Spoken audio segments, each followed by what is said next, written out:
I decided to work on part 5 with the AI. The revoiced videos should start coming out in the next few weeks. I just didn't want to leave you all hanging. Anyways, welcome to episode 5 of The Nuclear Deep End, an EMP Apocalypse episode series. Copyright Firefly 2023. Voiced by AI. Chapter 13. Over the next hour our group discussed our options. People who we have not talked to yet approached our table to ask what it was like out there. There was a noticeable pep in everyone's step. I never would have imagined adults who got drunk off the dopamine triggered by Hamburger Helper. Granted, in my opinion, stroganoff is the best, and we did find powdered milk. The biggest problem is we won't have enough for everyone to get much. However, this creates an opening for us. Tony is going to talk to the guard about making all 3 options for dinner. It would be a nice touch of comfort for people to be able to choose. I have noticed as people come up to our table that most seem to be functioning on autopilot. Like the lights are on, but no one is home. I have been in the preparedness mindset for quite a while now. And I think the real key to survival now is the will to be able to check in and be able to take in the situation. Autopilot will be the death of people. Giving them back little pieces just might pull some of them out of the fog. We are going to need help tonight. The problem is we can't tell these people what we need them to do. It all boils down to we don't know who is working with who. Most are dazed, but we can't risk anything going wrong. Thanks to Isaac Newton, we know what goes up must come down. We need to control as many variables as possible. I don't want this to end in a rain of hot lead. At the end of the day, it's not my battle, but I believe enough in fighting for what's right. My goal is to get out alive and help anyone who would like to leave to do so. My grandfather taught me a lot of things.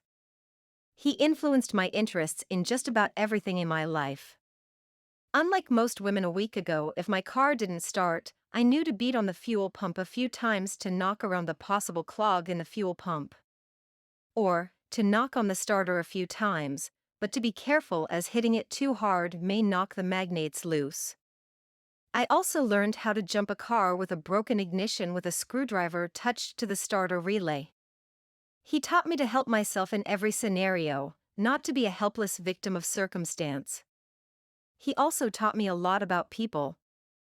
He spent his life as an outsider until he and a few friends started buying land next to each other. In his time as an outsider, he learned a lot about people from observation. The truth of the matter is, most people are salespeople. They can convince you of anything about themselves, you don't know them, but are inclined to believe them, because why would a stranger lie? But from the outside looking in, you can see the whole picture. In a situation like this, you don't have the time to learn who you can trust. It is true that nothing can be accomplished alone. Even something as simple as making a snowman, someone would have first needed to teach you. So even if you were doing it alone, it was always a 2-person job all along. This plan is going to need a lot of people to help set all the moving parts in order.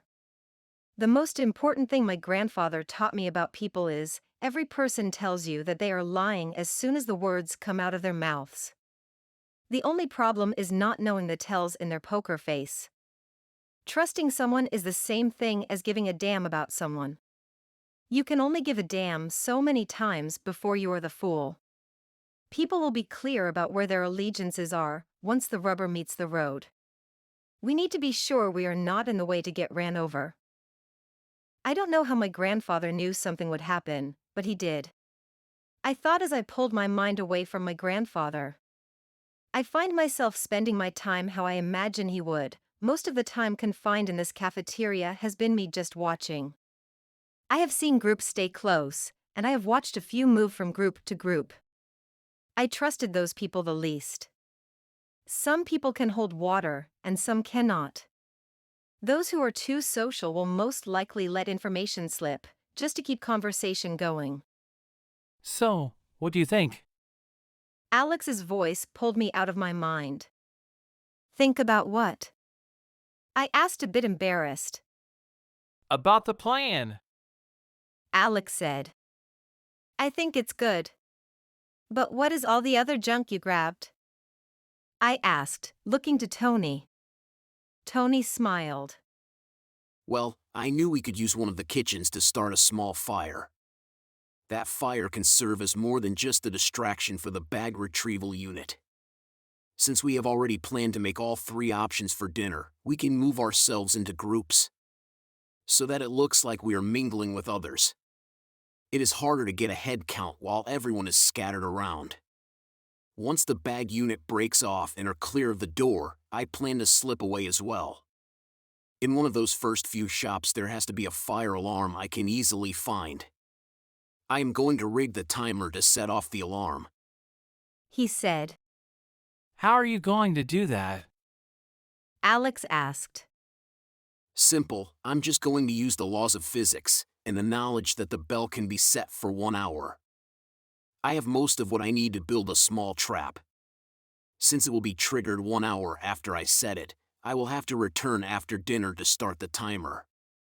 That part will only take a second, the rest can be done now. I will have to find something to attach to the alarm to hold enough weight for the alarm to not be pulled down, but just enough it almost will. The trap will snap and trigger the suspended weight to pull on the alarm from the multiplying force. The alarm will trigger, most importantly unlocking all of the doors in the building. I can't imagine they were able to chain all of the doors. Tony said.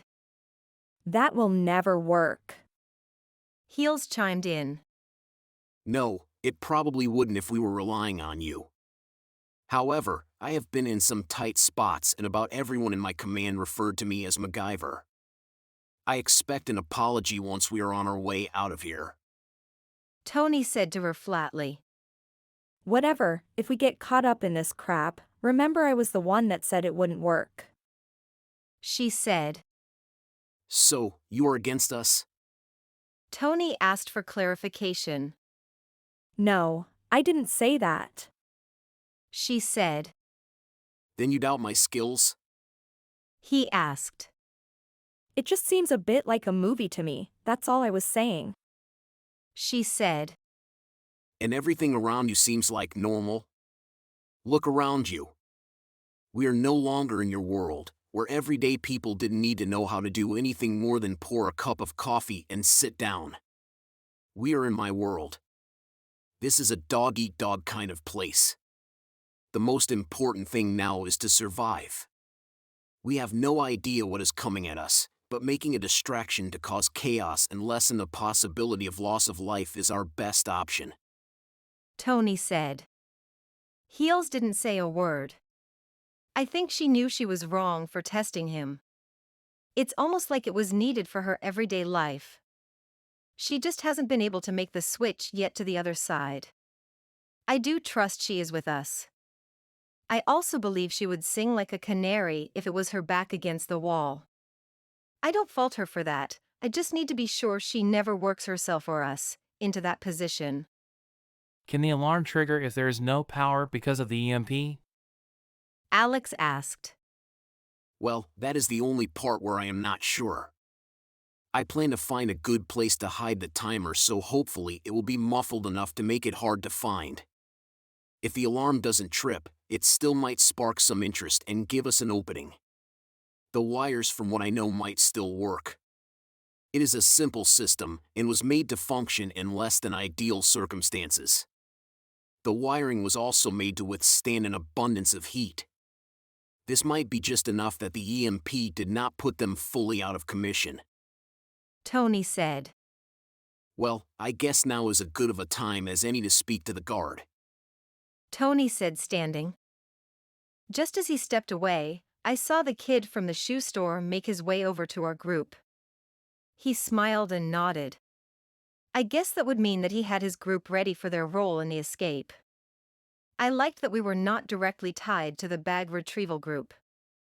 I do not like that I have not met with the team, but we can't have all these random groups meeting up. I don't think the guard suspects a thing, and honestly, I would like to keep it that way. Where did the big guy go? The kid asked as he sat down.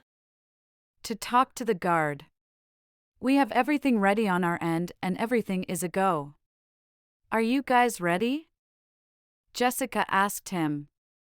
Yeah, we are ready to go as soon as we see the signal. I wish I knew what it was. He sighed. It would make things a lot easier. I know, I am sorry. We trust you, and I'm sure you trust your group. It's just that should this plan spring a leak, it is over before it begins. But I can tell you that should you find yourself asking if this was the signal, it is. I said. I get it. At the end of the day, we do not know each other.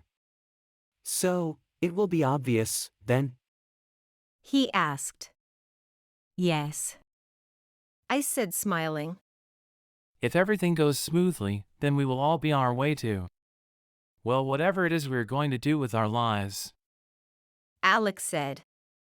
I looked across the cafeteria to Tony. He looked comfortable, leaning on the wall, talking with the guards. It looked like a relaxed conversation, well, at least from what I could see. Everyone was smiling, so I guess that's a good indicator. I am so worried about this. Heels said. Why? It's a good plan. I said. I feel like you all have seen way too many movies and now you idiots feel like you can do what you see on TV. She said. No, we have figured out the best option. We have to get out of here and away from people who think they can control us. We have also learned a valuable lesson in situational awareness.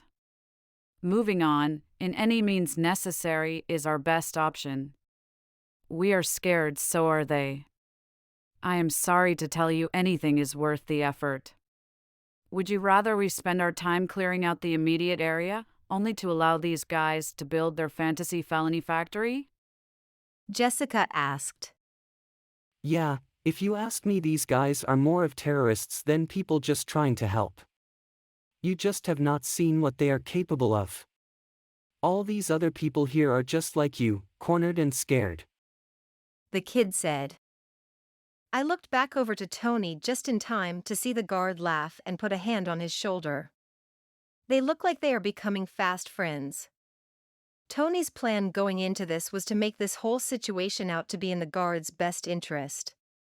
This man wanted more people to risk their lives going out in this wasteland so he could live safe and comfortably.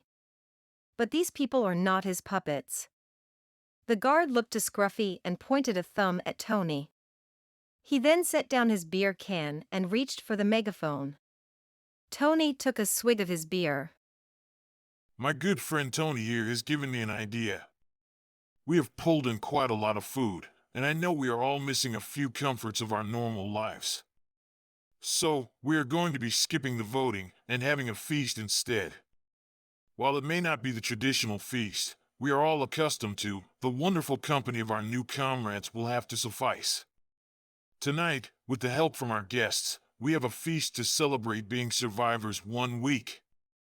My friend here has confirmed my suspicion to be an EMP. We will all have to band together so we can do this week after week. It will take all of you to help find everything useful from the area. So tonight, as dinner is made by our dinner group and our friends, you are expected to register for a patrol shift. Myself and other security will be speaking with each of you directly about your new obligation. You may pick one of 3 dates in the coming week. He said with a nasty smile, I'm sure would sell a used car. What about the kids? A woman yelled out. Rolling his eyes, the guard responded. The exclusions are children under 12 and people over the age of 65. Can you believe this guy? Alex asked as chatter erupted in the cafeteria. Yeah, no kidding. Under 12? I mean, I don't know the ages of anyone here, but I know I have seen some kids just a bit over that here. I said. Okay, fine. You guys are right, this guy is literally the worst. Okay, fine. You guys are right, this guy is literally the worst. Tony chugged the rest of the beer, looked at the guard and turned our way smiling. This was best case scenario. We have laid our chessboard as well as we can, now there is nothing else to do except let the game play out. I scanned the room, the only time I have seen these people so lively there was coffee involved. Some knew of the plan, but most were just longing for the comforts of our old lives. So, what do you all think? A job well done, am I right? Tony said, looking in Heel's direction. Yeah, I thought about it, and we need to get out of here. I don't want to end up stuck somewhere like this. Suddenly pulling weeds doesn't seem so bad. Heels responded. Not an apology, but thoughts still accepted. Tony teased. The only people who are doing better now are the homeless and the opportune criminals, though until this week it was illegal to be homeless. Guess the playing field has been leveled, and its players humbled. Tony said as Heels rolled her eyes. Yeah, I guess we're all homeless now. Alex said. No, we have somewhere to go, we just have to get there. I said. To a neighborhood where we don't know what it is like? There could be crazy people just like here. Heels said. No, I don't think so. My neighborhood is fairly close-knit, we have a neighborhood watch and everything. I have brought up having a plan for blackout scenarios at a few meetings. I think that there are a few other preppers there, though people are most careful with the knowledge of their supplies when they are around the people in the closest proximity to take them. I said. Sounds like they are some smart people. Best plan as any in my opinion. We have all decided there's nothing for us in our old homes, so I don't see why this wouldn't be our main goal. Tony said. I hated keeping the knowledge of my secondary location to myself. The fact is we have only gone a few miles, and I don't know that these people have what it takes to make the hike. Mountains are by far the roughest terrain, and we will be doing it in the worst imaginable scenario. Chapter 14. A nervous churning in my gut was all my mind could focus on. I knew what my part of the plan needed me to do, but my hand couldn't move to shove the paper towel ball I had made into the gas stove. Luckily, I had a few minutes still to pull myself together. I am waiting for Jessica to come back with salt, sugar, flour. Anything we can use to smother this grease fire I am about to start. Our goal is to contain the fire once the bag unit is through the door. We decided it would risk too much for us to wait for the unit to come back to the cafeteria. The fire will get too big, we might just lose the whole mall. So, they will be stuck there until we leave tonight. I looked over to Heels, she will be the one to give us away. Her nervous smile is more like a jackass eating briars. I glanced at the guard and his minions posted at the employee entrance. Since this is the section of the building we know the best, it is our main exit route. We gave the unit the combinations to our lockers. If we have any gear left, they will have it out and ready. Once things kick off tonight, they will be a possible flank unit if things start to go south.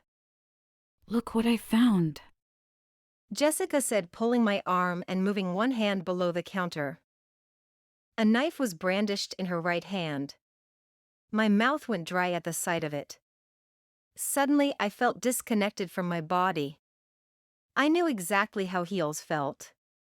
Feeling guilty for my judgment, I looked in her direction. Heels stared at the knife, mouth gaping. You're not going to use that, are you? Heels said, disgusted. I can and will. Jessica said. I can't. Heels stuttered out. That's okay, Kaya. No one is asking you to. There's only one, and I found it. Unless either of you wanted it, I plan to keep it. Though at the moment I wish I had never shown you from your judging faces. Jessica looked hurt. It's not that. It's just starting to sink in, I guess. Regardless if we are ready or not, this is really going to happen. It's one thing talking about it. Understanding that this is happening is another. I feel like I am going to barf. I said. It's okay. Sometimes I forget that Tony and I are the only ones here with combat experience. It is just different for us. It's like we just snap back into an old life. To tell you the truth, I have been so disconnected since I lost my whole family, and for once I am back in my element. Overseas, it was just me. A place where I pushed my family out of my mind in happier times. You guys will be okay. You look like I did when bullets started flying in my first battle. No amount of rubber bullets can prepare you. It is sheer terror.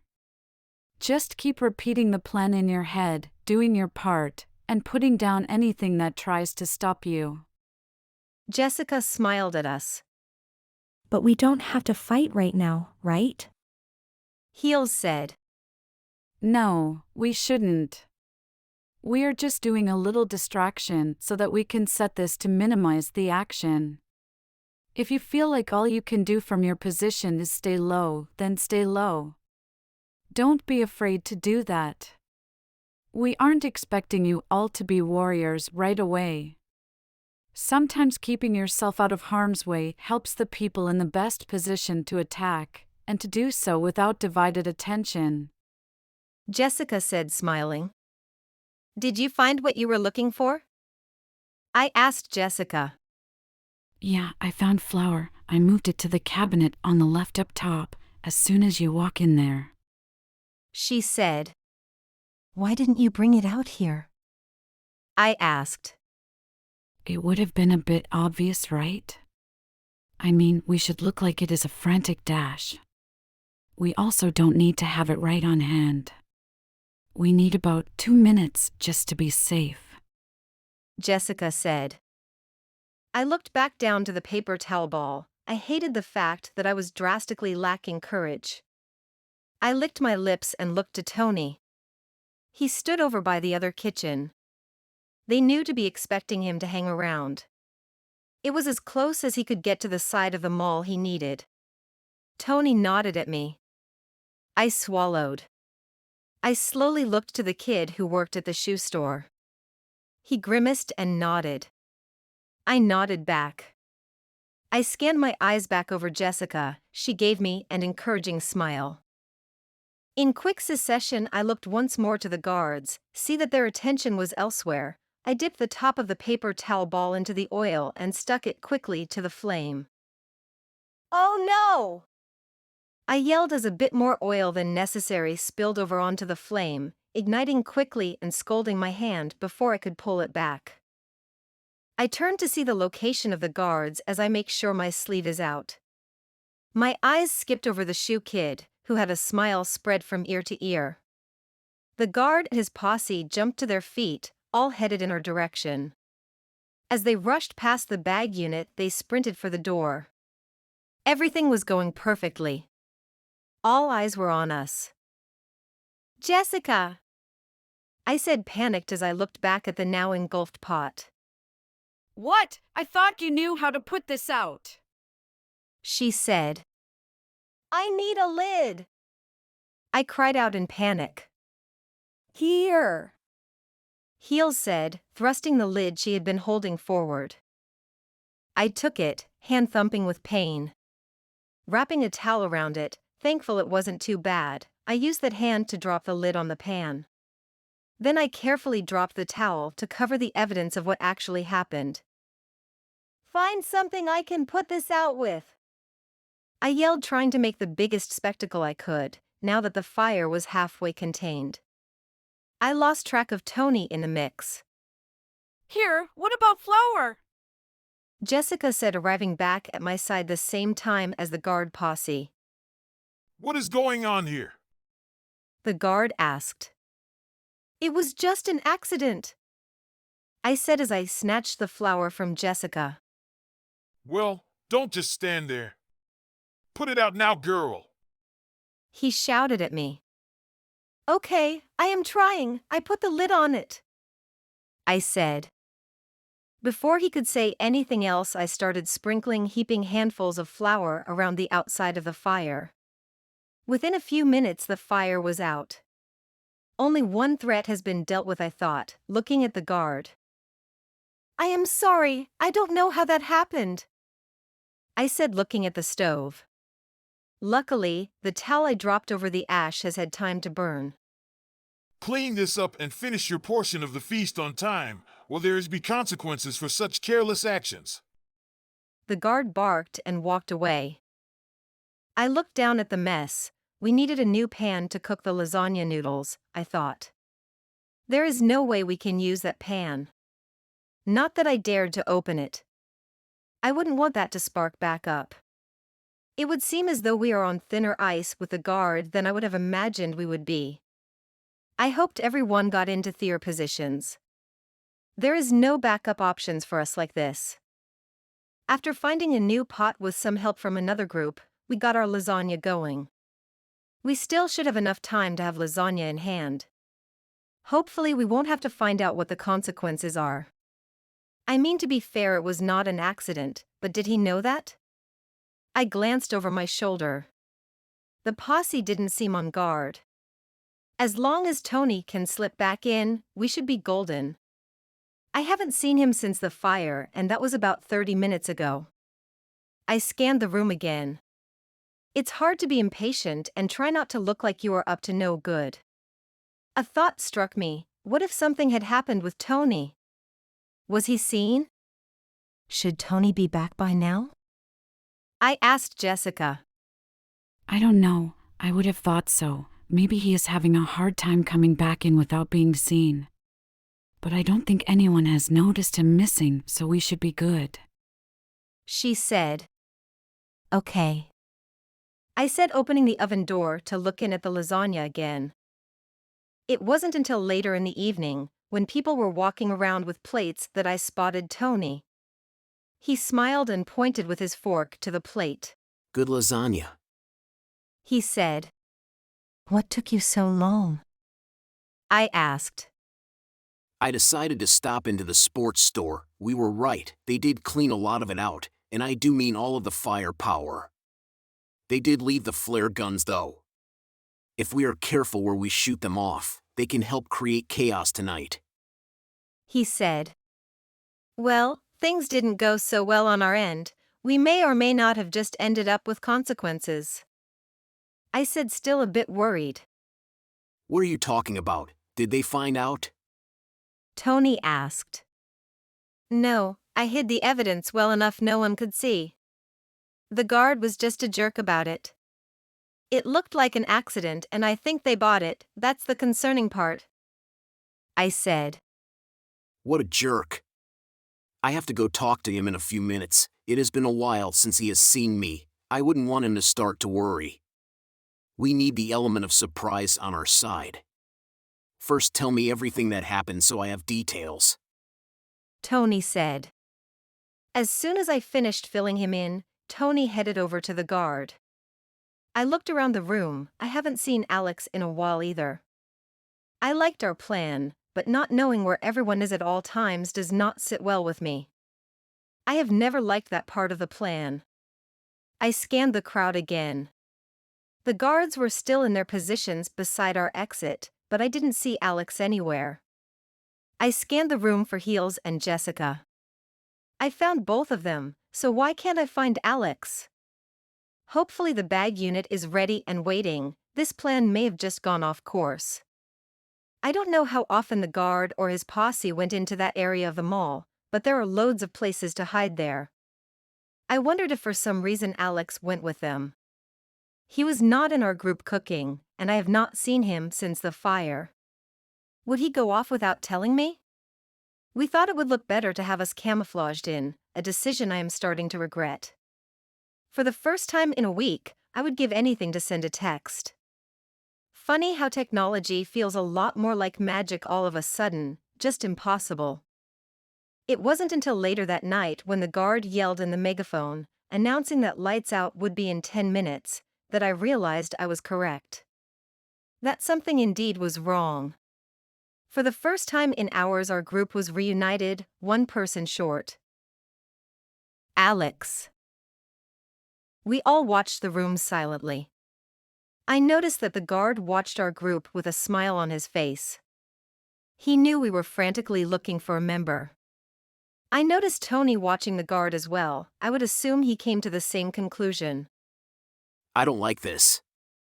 Tony said. Me either. I whispered back. Where is Alex? Heels asked. Well, I don't think he is missing, more like purposefully separated. Tony said. Was there another part of the plan? She asked. No, I think this is the consequence. I think the guard is planning on using Alex as a lesson to us all. The question is how and what his plan is. Jessica said, also looking at the guard. Then why are you all just staring at him? Heel said, frantically looking at us three.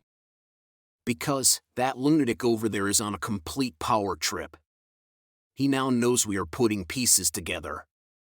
We need to let him know we know something is not right, and for him to know we suspect him. Most people with a raging ego will not be able to keep it in. He still needs to make the nightly announcement. Hopefully he will want to give us enough to stress us out all night. He most likely does not expect us to also be making a move. The information he will give us will tell us exactly how we need to proceed. Tony said. Or, he already knows we are up to something. That could be why he took Alex. Heels pointed out. Yes, that is also a possible scenario, but we can't do anything for that. Those punches we will have to deal with on the fly. Anyways, we will know something soon, I am sure. Tony said. I remained silent. I have been feeling this nauseating hot rock in the pit of my stomach all day. Alex is like my kid brother. I stared at the guard. Was it stupid to challenge him? Probably, but in this moment I did not care. Someone needs to stop this guy from whatever it is he does with people. I thought back to the shoe kid and how he was saying people just go missing. I wonder how that happens. What does that mean? This guy is about to have a wake-up call. I mean, I am all for people electing leadership. But this guy was self-appointed and it's not going well for the people. Scruffy picked up the megaphone and announced that the nighttime announcements were about to start. I rolled my eyes. What was this? The evening entertainment? These people are too much. Who announces an announcement? Heels asked. People who think what they have to say is more important than anything else. Tony said. Good evening. Wow, what a memorable day. Our first feast, it almost went off perfectly. He said, glancing in my direction, and smiled. I thought I was going to vomit. We did have a slight issue performing basic duties that almost resulted in us losing our home in this wasteland. Luckily, a member from that group has stepped up and taken responsibility for the careless mistake that nearly cost us everything we have. He paused as chatter started. Everyone looked our way. Is he trying to turn them against us? Jessica asked. It's not our fault people lost everything. It's not like we nuke the country.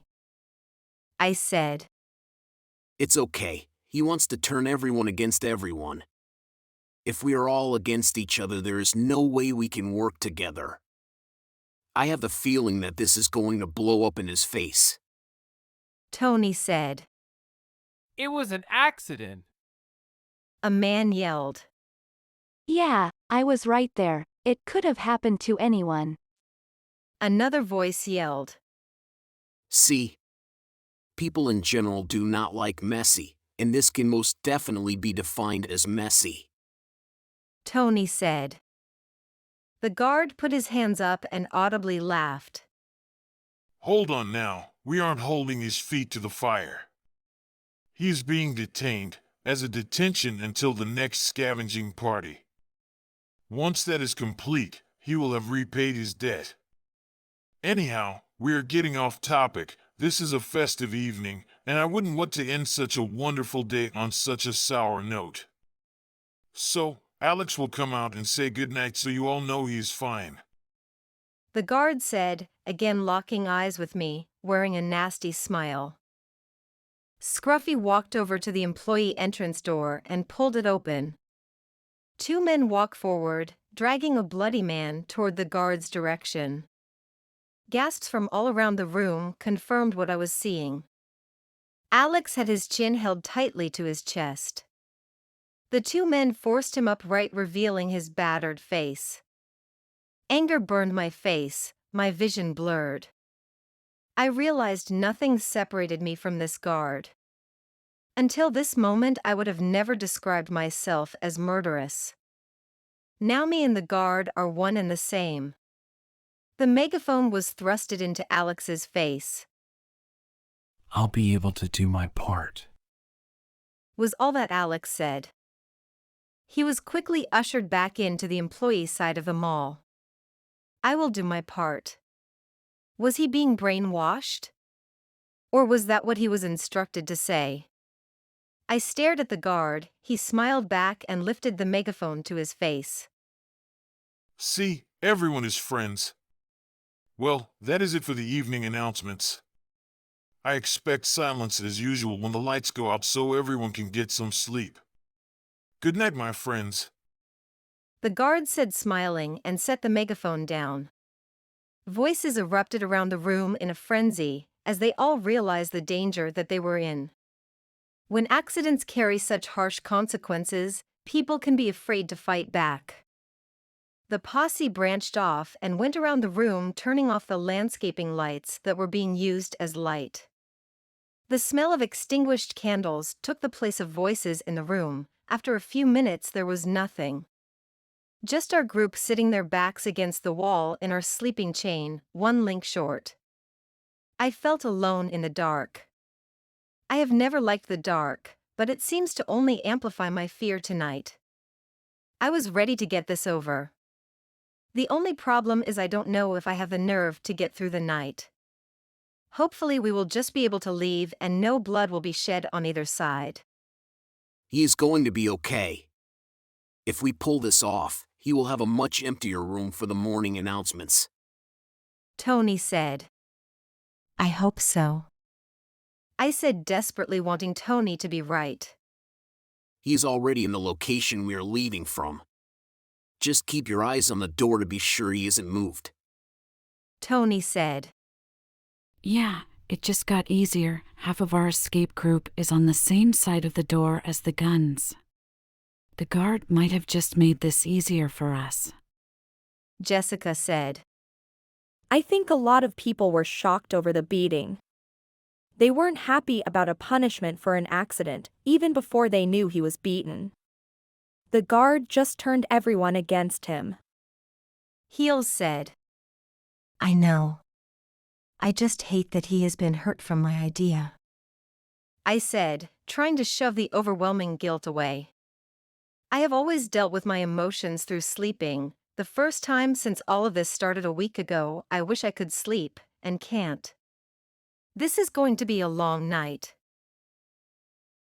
Chapter 15. Hey. Tony's voice ripped through the mental fog. Yeah, what's up? I said. I didn't think I had fallen asleep. I swear I had only closed my eyes for a second. The dense mental fog told me otherwise. I was suddenly worried about falling asleep after Tony left. That's not an option. I have to be ready to function. I heard something above us. I was just wondering if you heard it. If I knew you were sleeping, I would have let you get your nap in. He joked. No, I mean it's fine. What do you mean you heard something? I asked. Something big is up there. In the ceiling, You don't think they would send someone to spy on us? That's a bit much, right? He said. I hope they are not that crazy. I said, looking at the tile.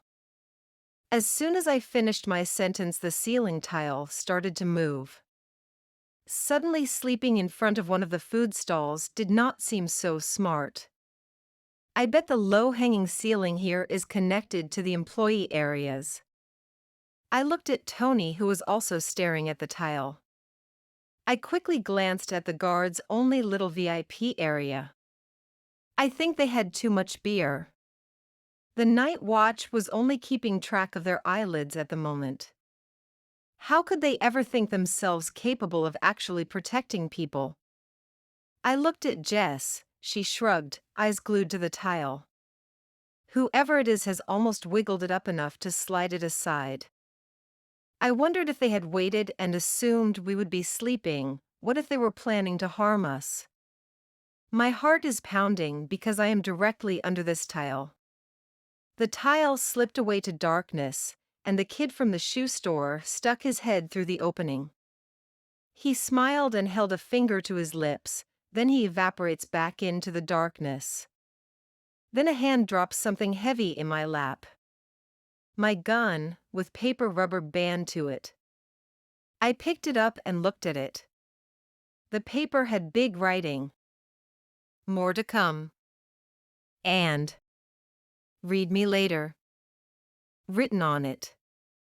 I set the gun aside as a walkie-talkie and earpiece fell into my lap. I moved it and another walkie fell, then 2 more guns and my taser. The kid stuck his face down again and smiled, gave us a thumbs up and slid the tile back. I think Kaya was onto something when she said y'all have seen too many movies. Tony said. I don't know how they thought of this, but they nailed the delivery. I said. What did the note say? Jessica asked. I don't know, I'll look. I said. Okay, he says. Everything is okay. We heard some of the posse coming down the hallway just after we gathered everything from the lockers. We went outside hopeful no one was out here. Anyway, we stashed everything except your suits in the bushes. We couldn't find them anywhere in there. I would assume they have been taken or there is a patrol we can't see out here. Anyway, I have decided to see if I can navigate my way through the kitchens, possibly finding you all, and a few others to deliver some things to. You know, get things in the right hands. We will be waiting for your signal, and will come in armed if shots are fired as planned. And he signed it the Crawling Ninja. There's something to be said for confidence going into battle. Tony whispered. It's almost time for me to go. You don't mind that I am taking a gun, right? No, take a walkie too. I think Jess should have the other one. You know more about communication and what to do. I'll just follow her lead. I whispered back. What about me? Heels asked. Tony looked at her. Do you want to shoot somebody? He asked. No. She said, horrified. Good, you can have the taser. They are very effective, you know. He said, tossing it to her. Just stay with them. All you have to do is make it out. It should be easy enough. I don't even know if guns will be needed. People seemed displeased with the evening announcement. Well, I am going to go set the timer. If the emergency exit's open, I will signal outside with a flare gun. Be sure to watch the skylight. If the alarm goes off, no flare gun needed.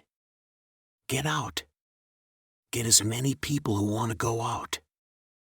Yeah, no kidding. I whispered. Tony stood and walked into the kitchen entrance. The stockroom in the back connects all the stalls. The stalls further down do not have the benefit of large skylight allowing natural light from the moon. Just before the last 2 or 3 stalls is darkness. That is where Tony will be creeping out of. I would never know when he came out. He's right, you really can't see a thing. This might go off perfectly. Jess had already secured the walkie to her belt and was wearing the earpiece. Her gun checked and secured as well. She looked at me smiling. Yep. She is in her element. Confidence going into battle. So now we just wait. She whispered. I feel like it is going to take forever. I am ready now and don't need my nerves to take over again. I said. Well, we weren't going to, but do you want to go around and tell everyone what is going to happen? The guards are sleeping. As long as we keep our eyes on them and are gentle, we can spread the word. Each person can help to tell others. If most people are ready to go through that door at the fire alarm, they can't stop us. Jessica whispered. Are you going to call me a chicken if I stay here? Heels asked flatly. No. I whispered, knowing exactly how she felt. I think less of us moving around is better. Yeah, you will be our moving rendezvous point. Jessica whispered.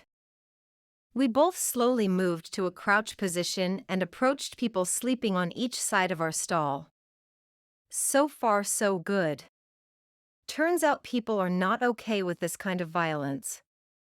I assure each them that we intend on no violence, sheer numbers should do the trick. If we panic and create pandemonium, they will be caught off guard. Everyone seemed to like the plan, because soon the room was crawling with people waking each other. All of a sudden, an alarm ripped through the air. I froze, the whole cafeteria froze in disbelief, a semblance of our old life, and our sound for freedom. Fire! Jessica yelled out. And as if this reminded everyone of the plan, screaming and yelling took over in the mall, the cement walls only multiplying the sound wave assault. I ran to Heels and grabbed her wrist so we couldn't get separated, then we ran to Jessica at the front of the mob approaching the exit. As we moved through the panicking people, I seen a flare explode in the sky. All exits clear. Jessica said as her hand gripped my shoulder firmly. Is Tony staying outside? I asked as the mob surged forward. Yes, he is securing our things and meeting up with the bag unit to be ready for us when we exit in case there is a problem. Jessica updated me with information received from her earpiece. It didn't seem like many people were here before, but now that we are all together in a group, it seems like a good amount.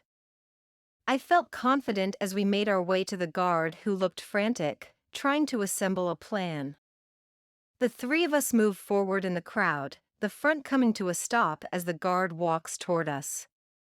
He was backed by his posse, every one of them resting their hands on their guns.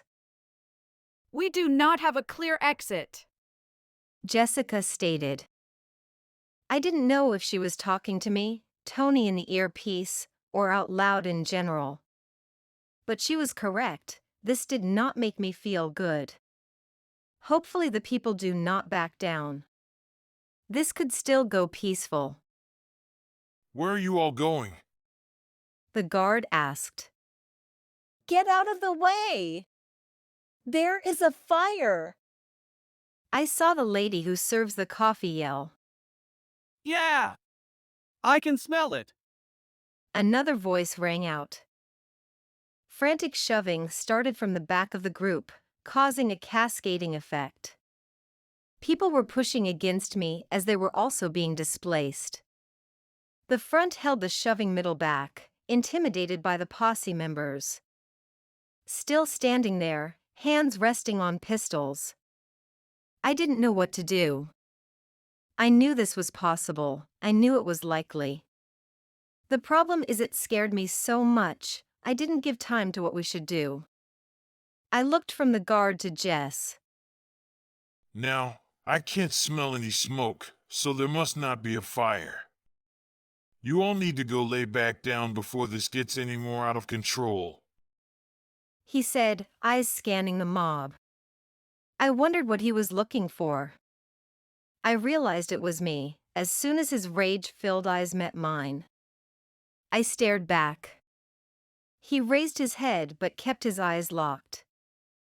I was worried something like this could happen after the fire earlier today.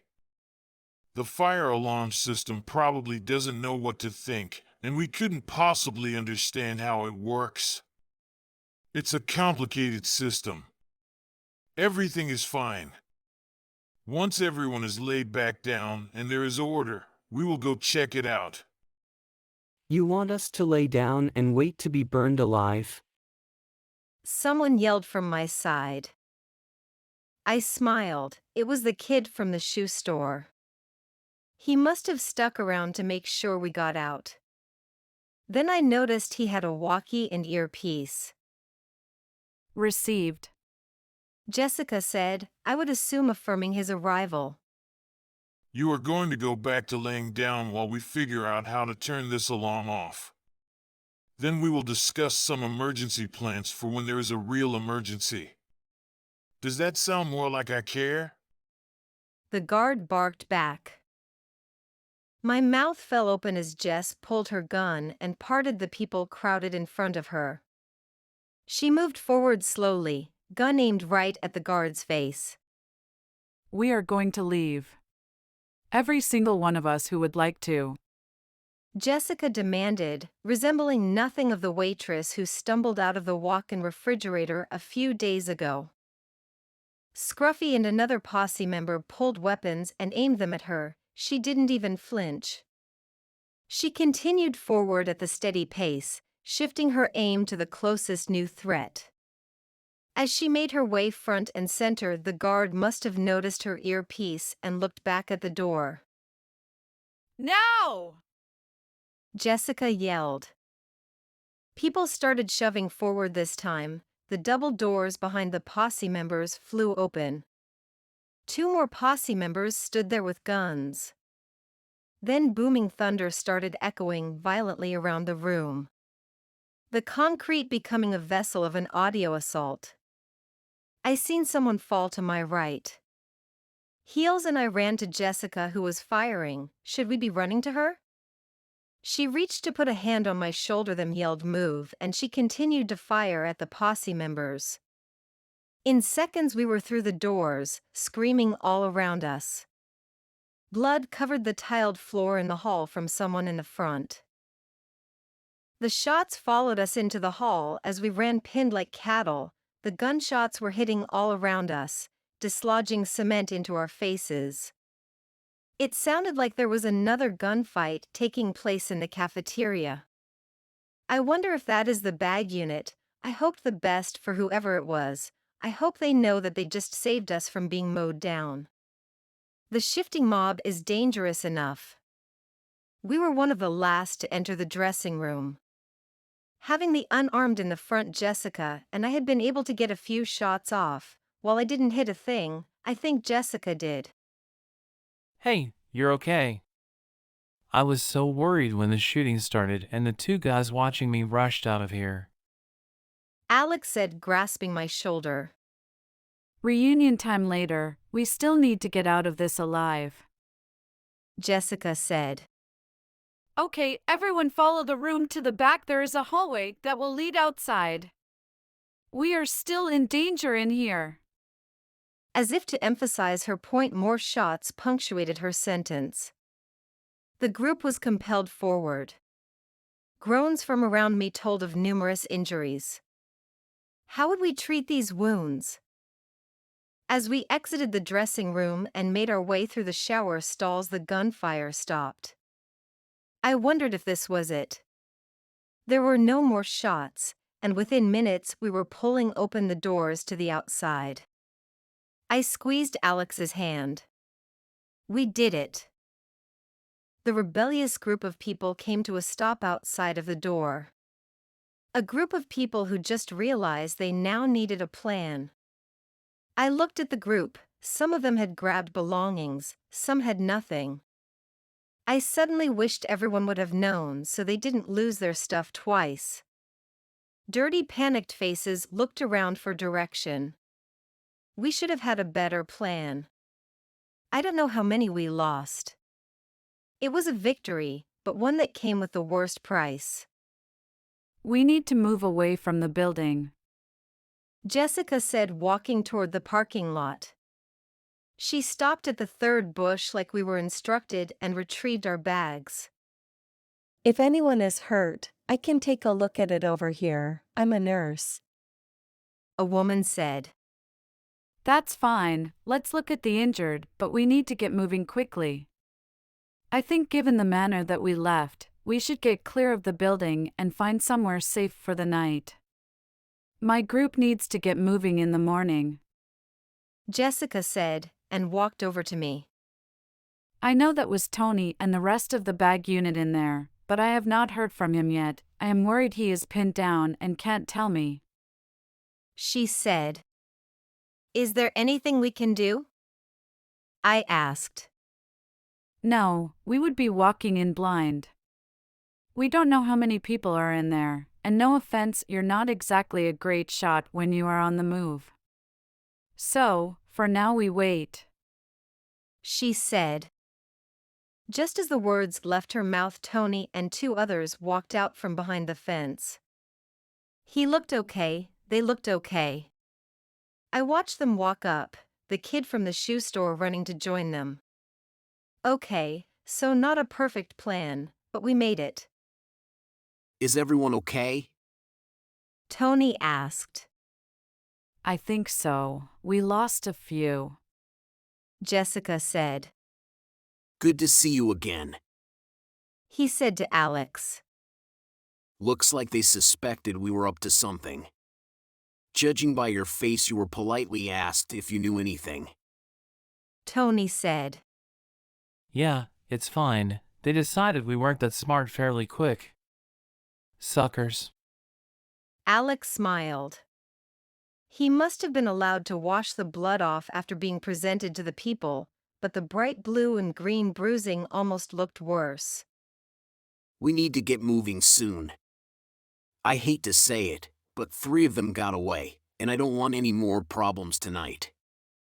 If we can get away, watch for a tail and lay low, we should be in the clear.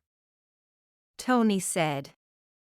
Okay, I will get everyone ready. Jessica said, looking over at the group crowded around the nurse. Unfortunately, my partner and myself believe it is in the best interest of each of you to help us get moving immediately. I know there are injuries, and my team and I are available to help in every way possible, but there are 3 people who may come back to hurt us. If we leave now, we stand a good chance to get away.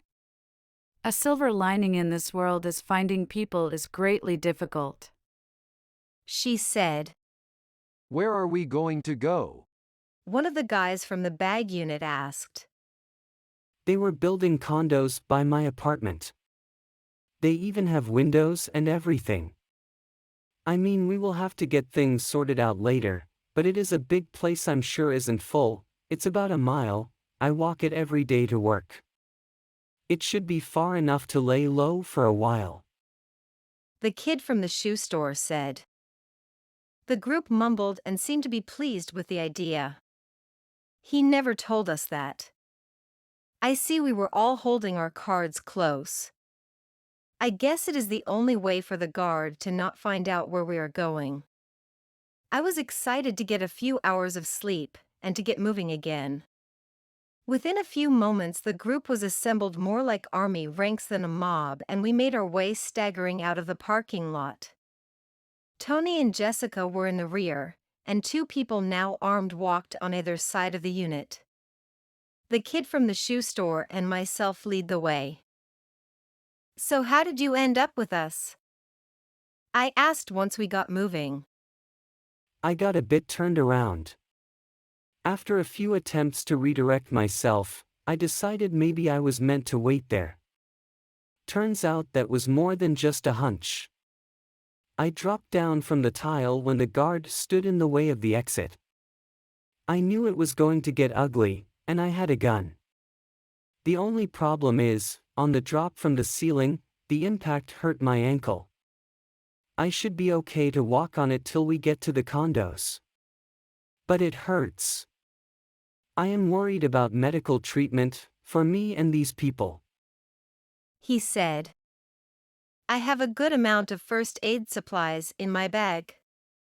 I'm the kind of person who carried a bag every day just in case the crap hit the fan. I don't by any means have everything the nurse would probably need, but I have enough supplies for a few people to be stitched up and loads of clean dressings. Everyone is probably still running off adrenaline. We will see what the situation is when we get there. I said. It felt good to be walking again, free. It is frightening when someone decides they can take control of you, and you can do nothing about it except obey. As the mall shrank in the background, my hope that we will leave without further assault grew. My guard lowered a bit once we had navigated in several zigzag patterns. Do you know where you are going? I asked. Yeah, we just did a loop, just to be sure we didn't have a tail. I seen it in a movie once. We are close. He said sheepishly. Okay, it was a good idea, but remember we have injured that need to be seen. Before they drop, every second blood loss will become a bigger issue. I reminded him. I knew he meant well. Sorry, I thought it would help. He said. And it might have. Alex said, appearing behind us, clapping the kid on the shoulder. Man, what happened to your face? Did I miss a fist fight? The kid asked Alex. No, more like a beating. I wish I could say you should see the other guy. Alex admitted, laughing. I never want to see those guys again. The kid said. I think everyone here feels the exact same way. I said. Thank you for listening. This has been episode 5 of The Nuclear Deep End, an EMP Apocalypse episode series. Copyright Firefly 2023. Voiced by AI.